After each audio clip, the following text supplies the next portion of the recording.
Like I described to people, it literally felt like being trapped in an unescapable basement for that long in my life, for 2 years of my life. And yeah, it was just terrible. It was just terrible.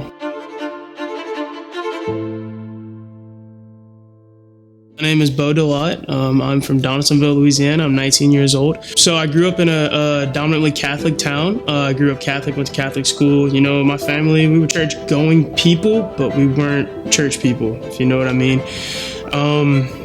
Yeah, you know, I would go to church, you know, thinking it was redeeming my sins from the day before, the hours before, the weeks before, whatever.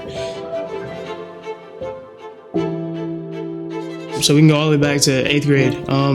My best friend, I was at his house hanging out with him, and his brother, who is 2-3 years older than me, he came up. You know, he had this new vaping device called a Juul, and you know, I looked up to him. So it was like, you know, he asked me to hit it, and I was like, you know, do I say yes? Do I say no? I just had this battle in my head, and I didn't know that I had Jesus in me at the time, and I didn't know that I could just easily say no, and I just wanted to fit in. So I said yes, and that's where my addiction began.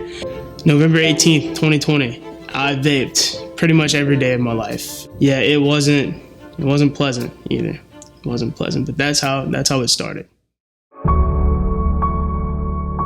It became this thing where, oh, this buzz feels really good. You know, it's not just something I did to fit in. It became something I did just because it made me feel better. When my parents would argue, when me and my girlfriend would argue, when anything bad would happen in life and I would start to stress, I would immediately go to my vape. I would go to nicotine. I would go to alcohol. I would go to parties. And yeah, and then finally it just became something that I did all the time. It wasn't just to fit in. It wasn't just to relieve stress. You know, it became a combination of both. And it was when I was waking up in the mornings, the first thing I was doing, and I read my Bible. And I go and tell my parents I love them. It was hitting my vape. When I went to sleep at night, the last thing I would do wasn't reading my Bible, wasn't talking to Jesus. It was hitting my vape. And you know, it really got bad, I would say, from junior year of high school to the beginning of my freshman year of college, where you know, it like I described to people, it literally felt like being trapped in an unescapable basement for that long in my life, for 2 years of my life. And it was just terrible. It was terrible. I like to tell people, you know, the vape had a hold of me. I didn't have a hold of it. It was literally attacking me every single day, and I didn't really realize it. That little bitty stick, it's like this big, this thin. It was attacking me every single day. The way it would work, the way you could get just a little bit more juice, whenever I didn't have enough money, I just wanted one more hit, just one more buzz, and I would put cotton in there, like little pieces of cotton. And I didn't realize this at the time, but I was just inhaling, when it would get empty, I was inhaling the fumes of burnt plastic. And that's what was going into my lungs. But I didn't care at the time because all I wanted was just that buzz, you know?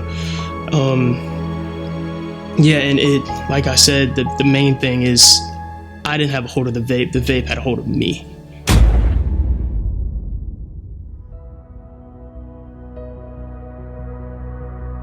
We can go November 18th, 2020, we had what we used to call C20, now it's young adults, it's our young adults ministry at Healing Place. I hit my vape 4 times. When I was getting out of my truck, twice walking there, and twice walking to the door, and then once when I was walking into the door. Didn't even care, just blew it out everywhere, didn't care.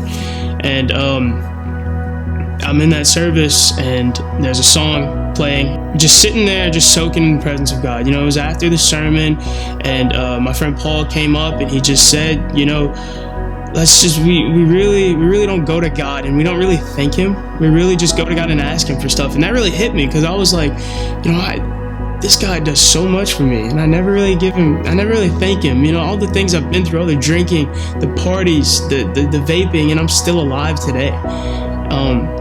So I just sat in that moment and I thanked him.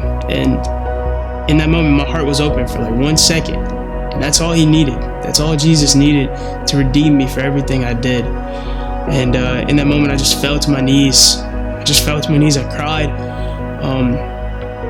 And it was so overwhelming. And when I walked out of that service, I never touched it again.